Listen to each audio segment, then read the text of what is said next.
Chapter 1. Someone is killing people. Richard Elgood was 60 years old. He walked into the office. Peter Pascoe smiled. He shook Elgood's hand. "Sit down, Mr. Elgood," Pascoe said. "How can I help?" Elgood did not smile. "I don't know how to start," he said. Pascoe waited. "Please tell me," he said. Elgood took a deep breath. "A man in my company," he said. "I think he is killing people." Pascoe was tired. He worked all night waiting for burglars. "Tell me more," he said. "I wanted to tell Andy Dalziel," Elgood said. "But if he trusts you, I do too." Pascoe nodded. "Who is the man?" he asked. Elgood hesitated.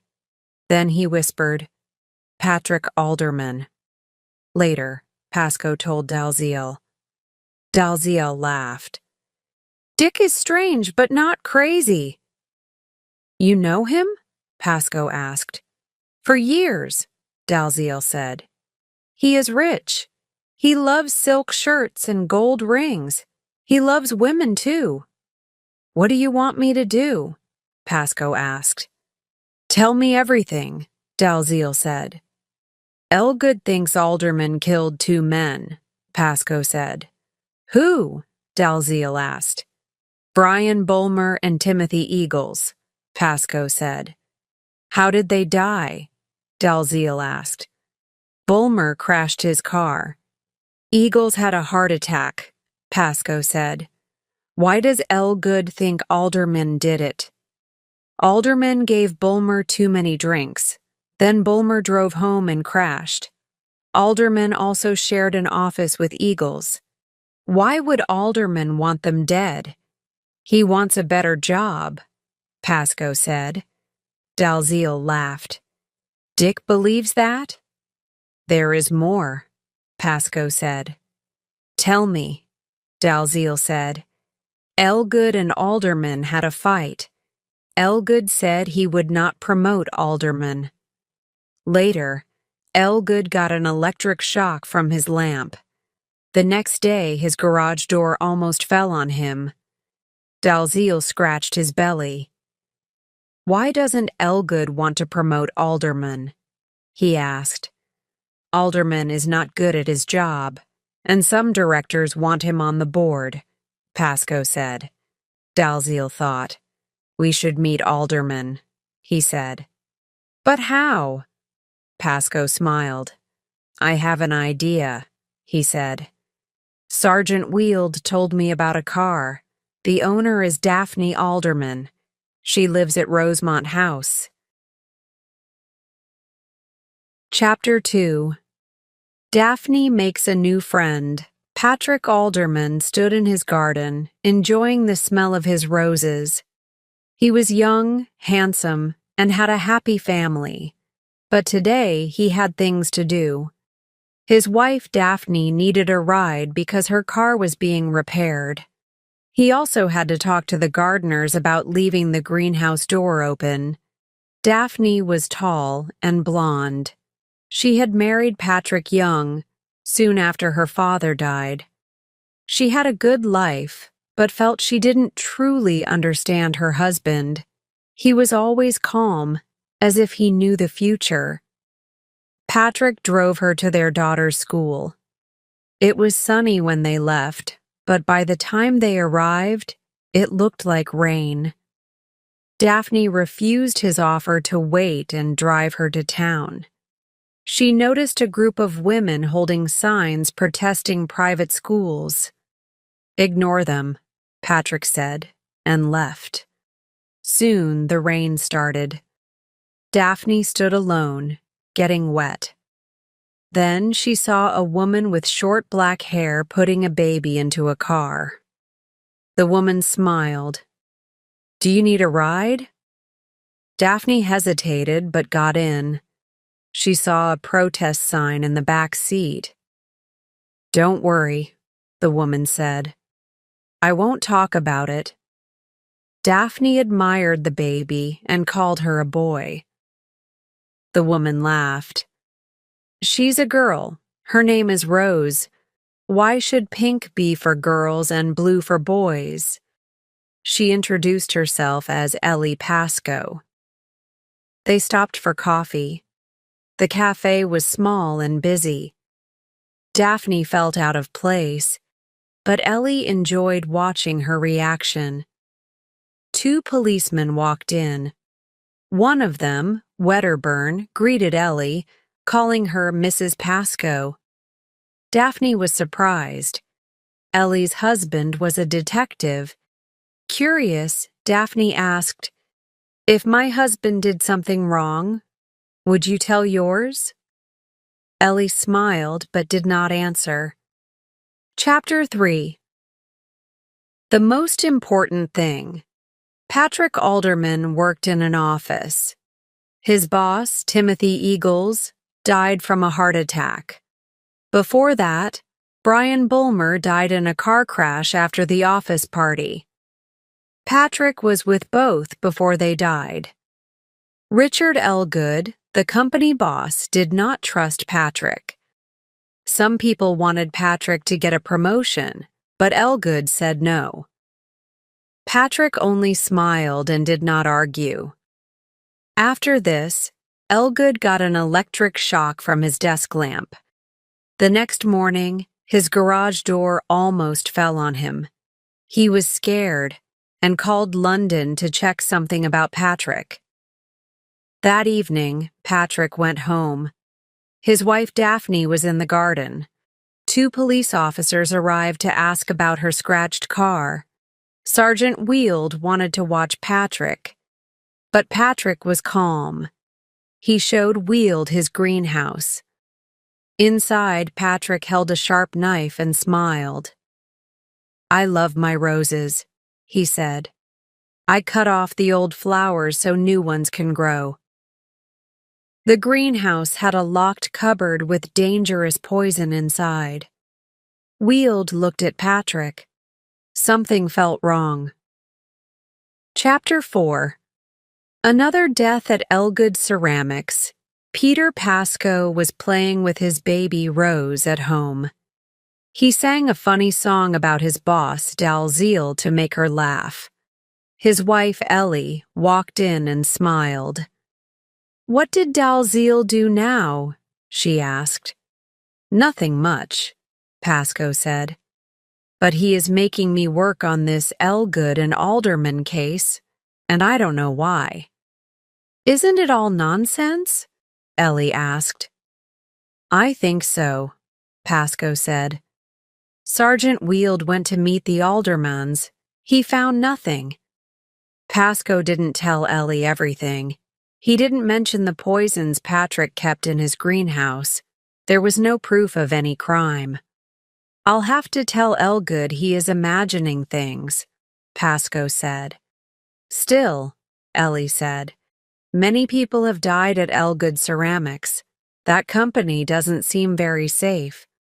"Only 2 deaths," Pascoe said. Just then, the phone rang. Pascoe picked it up, listened, and looked serious. "There was one more death," he told Ellie. "A man named Chris Burke. He fell from a ladder and died. He worked as Eagle's assistant." "And then Patrick got his job?" Ellie asked. "Yes," Pascoe said. Ellie frowned. "So, people keep dying, and Patrick keeps getting better jobs?" Pascoe didn't reply, but he started to wonder. Chapter 5. Forget I ever came to see you. Pascoe met Elgood in his office. Elgood looked busy and nervous. "I made a mistake coming to the police," Elgood said. "I don't want detectives asking questions." Pascoe placed a bag on the desk. "Your desk lamp and garage door. No proof of a crime." Elgood sighed. "So I worried for nothing?"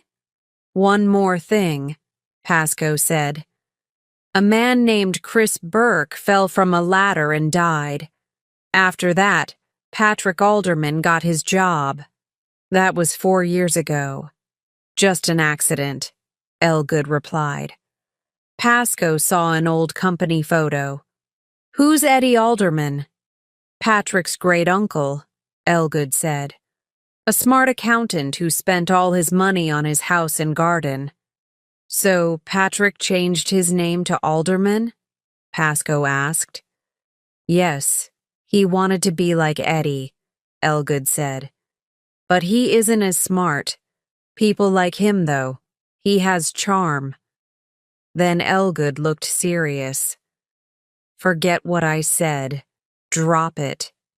As Pascoe left, he saw Patrick Alderman near his car. A rare blue rose was pinned to his coat. Can I give you a lift? Patrick asked. No, thanks, Pascoe said. But your rose is beautiful. It's called Blue Moon, Patrick said, handing it to him. It means improbability. Life is full of surprises. Pascoe took the rose, feeling uneasy. Chapter 6. Shahid Singh investigates police cadet. Shahid Singh was in trouble. He met his old school friends, and they took his police hat as a joke. They passed it around, laughing. A woman's voice interrupted. Excuse me, officer, can you help me? Singh turned and saw Ellie Pascoe. She wanted directions. Yes, of course, Singh said. His friends quickly gave his hat back. As they walked, Ellie smiled. I saved you, didn't I? Singh nodded. They aren't bad guys, just bored. You're lucky, Singh, Ellie said. You found a job. I could have worked in my dad's shop, Singh said, but I wanted to be in the police. Are you enjoying it? Sometimes it's boring. I want to get promoted fast. They reached the cafe where Ellie was meeting Daphne Alderman. Singh noticed them together and walked back to the station, thinking about Daphne. At the station, he spoke to David Bradley, who had investigated the scratched cars. That Alderman woman, Singh asked. Did she have any shopping with her? No, Bradley said. She just jumped in her car and left. Why? Singh thought for a moment. Why did she lie about shopping all day? Part 1. Death in the Rose Garden. Mrs. Alderman loved her garden, but today it looked bad.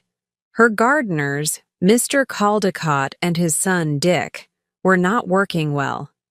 She knew why. She did not give a job to Dick's son, Brent. Brent had stolen fruit from her garden. Mrs. Alderman was very angry. She wanted to fire the Caldecotts. She picked up her sharp knife. She cut dead flowers from a rose bush. The flowers fell into her bucket. Then she felt someone watching her. Patrick, she called. Come here. A small boy walked to her. He was about 11 years old, but he looked younger. His face was pale. He did not smile. Mrs. Alderman looked at him. She always felt angry when she saw Patrick. She was angry when her niece Penelope had this child. She was angrier when Penelope did not say who the father was. Mrs. Alderman was always angry. She was angry when her husband, Eddie, died. She was angry at herself for getting old. She was angry because she had a heart attack in London. Luckily, Penelope was with her. Penelope helped her. She took care of her and brought her home. Mrs. Alderman wanted Penelope to stay at Rosemont. The house was big. Penelope would be happy here, but Penelope did not want to stay. She missed London. Mrs. Alderman could not believe it. How could anyone prefer a small, dark flat to a big house with a beautiful garden? She looked at Patrick again. Uncle Eddie did that too, Patrick said. Why do you do it? Mrs. Alderman was surprised. She answered, When flowers die, we cut them off. Then new flowers can grow. This is called deadheading. Patrick said, Deadheading, so new flowers can grow. Yes, Patrick, she said. She looked at him again. Maybe he could help in the garden. He would be a free gardener. She smiled. Take this knife, Patrick. I will show you how to deadhead roses. Be careful. It is very sharp. It was your great-uncle Eddie's knife. Patrick took the knife. Now, cut this dead flower, she said. Cut it here. But Patrick did not cut the flower. He looked at the knife. Then, he lifted it slowly. The sun shone on the sharp blade. Patrick, Mrs. Alderman said. She stepped back. The rose fell from her hand. The thorn scratched her arm. Then, she felt terrible pain in her shoulder and neck. She screamed. Then, she fell into the rose bushes. Patrick watched. When she stopped moving, he dropped the knife. He ran toward the house. Mummy! He shouted. Chapter 7. How Daphne's father died. Daphne and Ellie met at a cafe. They talked about their lives. Ellie joked about rich families, but Daphne shook her head. My father was a kind man, Daphne said. People came to him for help, but it was never easy. He had money, but life was still hard. Ellie asked, Is he still alive? Daphne's face changed. No, he died in a terrible accident. Ellie looked surprised. What happened? He went to check a church tower. A stone fell from the top and killed him instantly, Daphne said sadly. Ellie was shocked. That's awful. Daphne sighed. I always wonder if things would have been different if I hadn't argued with him before his death. Ellie wanted to comfort her, but just then, Baby Rose made a mess with her chocolate cake. They both laughed, and the mood lightened.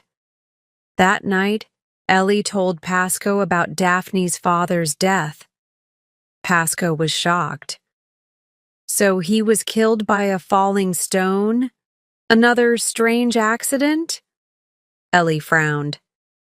You don't think Patrick had anything to do with it, do you? Pasco shook his head. I don't know. But too many deaths seem to happen around Patrick Alderman. Chapter 8. Daphne's Secret, Police Cadet. Shahid Singh was at the multi-story car park where Daphne Alderman's car was scratched. He stood there, thinking. Something about this case felt strange. He wanted to prove himself as a good policeman. Many officers still saw him as just a young cadet, not a real investigator. He was determined to change that. As he was about to leave, he saw 5 young boys step out of the lift. He recognized 2, Jaunty Marsh and Mick Fever, his old school friends. Hey, Shady, Jaunty called. What are you doing here? Looking for some idiots who scratched cars, Singh replied. Jaunty laughed. You think you can catch them alone? Singh stayed calm. I'm not alone. Other officers are watching from a hidden spot. The boys stopped laughing. Mick looked uneasy. Actually, Singh continued, we're really interested in one car. A woman's car. Do you know anything? The boys exchanged glances. Then Jaunty smirked. Yeah, we saw her. A blonde lady, another boy added. She got out of her car and walked straight into another one. "What car?" Singh asked. "A dark blue BMW," Mick said. Singh froze. He knew that car. It belonged to Richard Elgood. Why was Daphne Alderman secretly meeting him? Chapter 9. A strange friendship. Daphne Alderman sat in Richard Elgood's car, feeling nervous. She had told no one about this meeting, especially not Patrick. "You didn't tell your husband, did you?" Elgood asked, watching her closely. "No," Daphne said quickly. "I just needed someone to talk to." Elgood nodded. "I understand. You feel trapped in your life, don't you?" Daphne hesitated, then sighed. "Patrick is a good husband. He's kind to me and the children, but sometimes I feel like I don't really know him." Elgood leaned back. "That's not surprising. Patrick is different." Daphne looked at him. "What do you mean?" Elgood thought for a moment. "I've known Patrick for years. He always seems so calm no matter what happens. People around him keep having accidents, but Patrick never seems surprised. It's like he knows things before they happen." Daphne frowned. "Are you saying Patrick had something to do with those deaths?" Elgood smiled. "I'm saying you should be careful." Daphne didn't know what to say. She looked out of the window, feeling uneasy. "Why are you telling me this?" she finally asked. "Because I care," Elgood said softly. "I don't want you to get hurt." Daphne took a deep breath and opened the car door. "I should go." Elgood nodded but watched her carefully as she walked away. Daphne felt a chill as she stepped into the street. Was Patrick really the man she thought he was? Chapter 10. An Unexpected Visit. Detective Pascoe arrived at Elgood Ceramics to speak with Richard Elgood. Elgood looked annoyed but let him in. Pascoe sat down. "I need to ask about Daphne Alderman. We know she was in your car last Monday." Elgood smiled. "She needed someone to talk to. That's all?" "Why you?" Pascoe asked. "I've known Patrick for years," Elgood said. "I wanted to warn her. Strange things happen around Patrick." Pascoe leaned forward. "Like what?" Elgood sighed. "People around him die. First his great-uncle Eddie, then her father, then people at my company. Bulmer, Eagles, Burke. Patrick benefited from each death." "You think Patrick killed them?" Elgood shrugged. "I don't know, but he never looks surprised when bad things happen." Pascoe didn't respond, but he felt uneasy. Too many accidents, too many coincidences. As he left, he saw a blue rose in Elgood's office. A rare rose, just like the one Patrick had given him. Chapter 11. Patrick and the Roses. Sergeant Weald visited Rosemont House to talk to Patrick Alderman. Patrick was in the garden, trimming his roses. "You take your gardening seriously," Weald said, looking at the well-kept plants. Patrick smiled. "It's my passion. Roses need care and attention. Sometimes you must remove the weak flowers so the strong ones can grow." Weald nodded. "That's called deadheading, right?" Patrick laughed. "Yes, exactly." Weald looked around. "I heard about the deaths in your company. Bulmer, Eagles, Burke, and also your Uncle Eddie and Daphne's father. That's a lot of accidents." Patrick didn't stop trimming the roses. "Life is full of accidents, Sergeant." Wield watched Patrick. Chapter 12. A Visit to the Past. Pasco wanted to know more about Eddie Alderman, so he visited an old neighbor who had known him well. The man was happy to talk.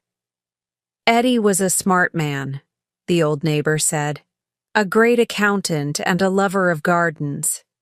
He spent all his money on Rosemont House and his precious roses. He had no children, so after his death, his niece Penny Highsmith inherited everything. Pasco was surprised. Not Patrick. No, Patrick was just a boy then. His mother, Penny, took the house and the money. But Patrick grew up obsessed with the garden, just like Eddie. He always said Rosemont should have been his. Pasco thought about this. Patrick didn't inherit the house, but now he owns it. Somehow, he got what he wanted. Chapter 13. A Mother's Choice. Pasco found Penny Highsmith's address and went to visit her. She was an old, quiet woman living in a small flat. She looked surprised to see him. "I just need to ask you a few questions about Rosemont House," Pasco said. Penny sighed. "I haven't lived there in years. I gave it to Patrick." Pasco leaned forward. "Why?" Penny hesitated. "I had no choice. Patrick was just a child when Eddie died. He loved the house and garden so much. When he grew up, he wanted it more than anything. And I didn't want it. He told me it was the right thing to do, so I signed it over to him." "You just gave it away?" Pasco asked. Penny nodded slowly. "Patrick has a way of getting what he wants. He doesn't ask for things. He just makes you feel like you should give them to him." Pasco left, feeling uneasy. Patrick never had to fight for anything. Everything just came to him. But how? Chapter 14. Death in the Family. That evening, Pasco discussed the case with Ellie. He told her about Eddie Alderman, Penny Highsmith, and Rosemont House. Ellie listened carefully. "So first Eddie dies," Ellie said, thinking aloud. "Then Patrick's mother inherits the house, but later, she just gives it away to Patrick. Then Daphne's father dies, and Patrick marries her. Then at his job, people keep dying, and Patrick gets promotions. And now he has money, power, and the house he always wanted." Pasco nodded. "Exactly. Every time Patrick benefits." Ellie frowned. "But do you really think Patrick killed them all? You have no proof. These are just accidents." Pasco sighed. "Yes, but too many accidents make a pattern. Nobody ever questions them because Patrick never looks guilty. He is always calm, always in the background, and in the end, he always gets what he wants." Ellie shivered. "That's scary. It's like he doesn't even have to try. Things just happen for him." Pasco couldn't shake off the same feeling. Chapter 15. A Final Warning. A few days later, Richard Elgood called Pasco. "I need to see you. Urgent." Pasco met him at a hotel bar. Elgood looked nervous and shaken. He ordered a drink but barely touched it. "I made a mistake," Elgood said, his voice low. "I shouldn't have talked about Patrick." "Why?" Pasco asked, leaning forward. Elgood looked around, as if someone was watching him.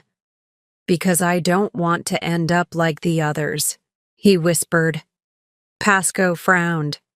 "The others?" Elgood swallowed hard.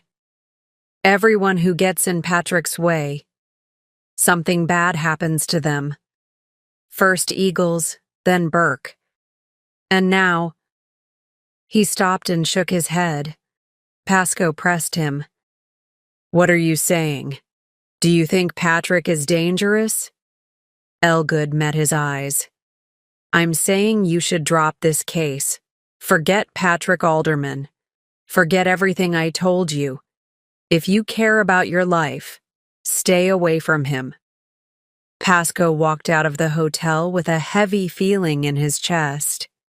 He had never been scared of an investigation before, but for the first time, he felt like he was dealing with something much bigger and more dangerous than he ever expected. Chapter 16.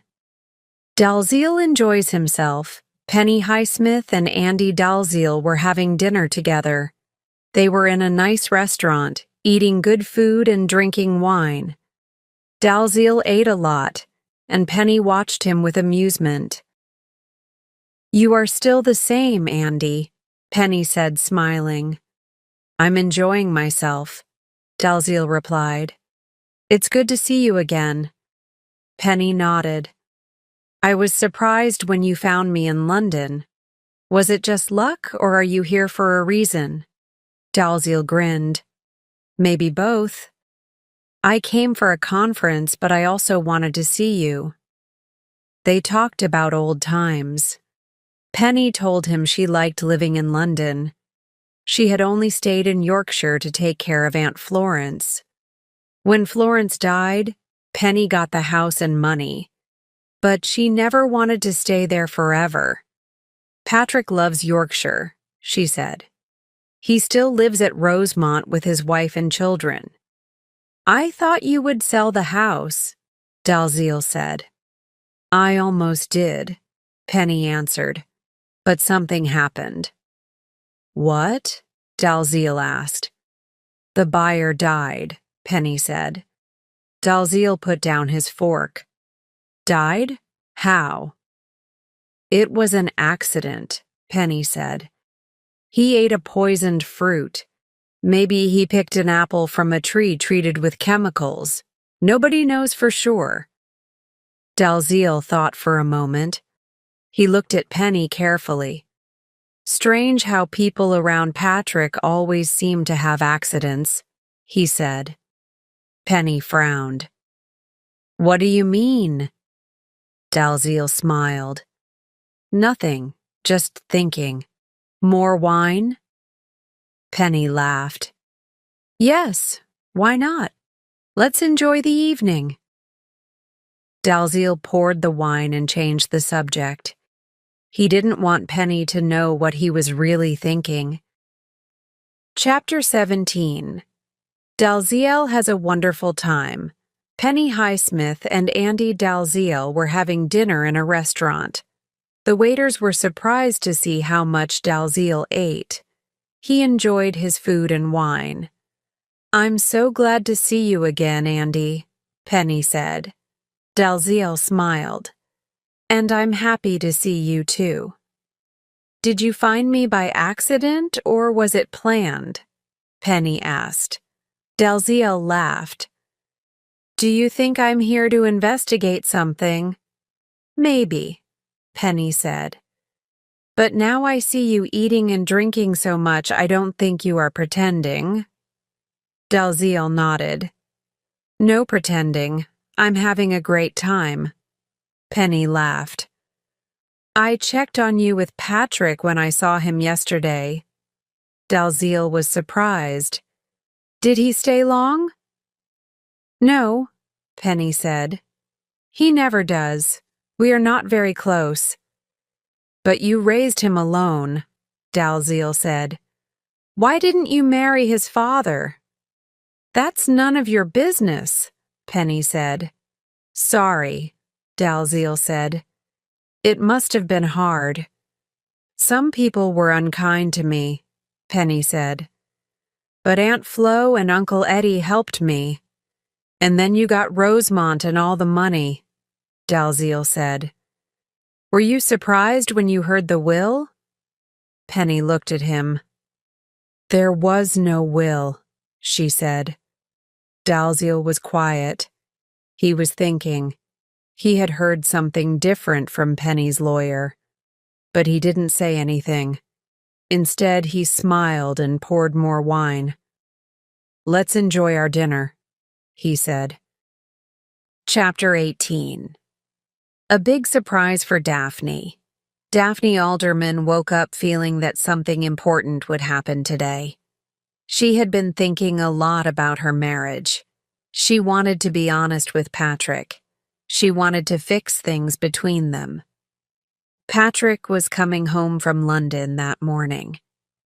When he arrived, he looked happy and relaxed. He was smiling, and he carried a bunch of beautiful roses. "They are so lovely, Patrick," Daphne said. "But I never thought you would buy roses." "Look at the label," Patrick said. Daphne looked. The name on the label was Daphne Alderman. She stared in surprise. "Do you remember?" Patrick said. "A long time ago, I told you I would create a new rose and name it after you. It took me 6 years, but now it's here." Daphne felt a mix of emotions. "Patrick, this is amazing." "That's not all," Patrick said, excited. "This rose will be sold everywhere, and I have written a book about it. It will be published with the rose. My dream is finally coming true." Daphne was shocked. She had no idea. She thought Patrick was hiding something bad. She thought he was in trouble. That was why she went to Dick Elgood for help. That was why Dick went to the police. But now she realized she had been wrong about everything. Patrick continued, "With the money from the rose and my book, I don't need to work with Dick anymore. I can tell him I don't want to join his company." Daphne felt tears in her eyes. "Oh, Patrick, I'm so happy." She had misunderstood everything, but now they could start fresh. She kissed Patrick passionately. Just then, the doorbell rang. Daphne suddenly remembered. The police were coming to talk about the burglary. She quickly explained this to Patrick and went to open the door. Inspector Pascoe and Sergeant Weald entered. Pascoe noticed how happy Daphne and Patrick looked. It was clear something good had just happened. "We've checked with the water company," Pascoe began. Chapter 19. Dick Elgood's Party. It was Saturday morning. Dick Elgood was in his office, waiting for a visitor. He was excited. Today was going to be important. A man wearing dark glasses and a hat entered. It was Raymond Easy, a private detective. Easy had been following Patrick Alderman. He had found something important. "I found this in his mother's flat," Easy said. He handed Dick a document. Dick looked at it carefully. It was a will. It showed that Patrick Alderman was never supposed to own Rosemont. The house had belonged to someone else. Dick smiled. "Does Patrick know about this?" "No," Easy said. "The will was lost. But now, you have it." Dick paid Easy a lot of money and sent him away. Then he picked up the phone and called Patrick. "I have something important for you," Dick said. "It's about your house. I think you should see it." There was a long pause. Then Patrick said, "I'm interested. Should I come to your office now?" "No," Dick replied. "Let's meet at my cottage tomorrow.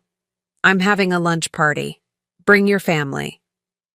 Patrick agreed, but he did not sound surprised or worried. He was very calm.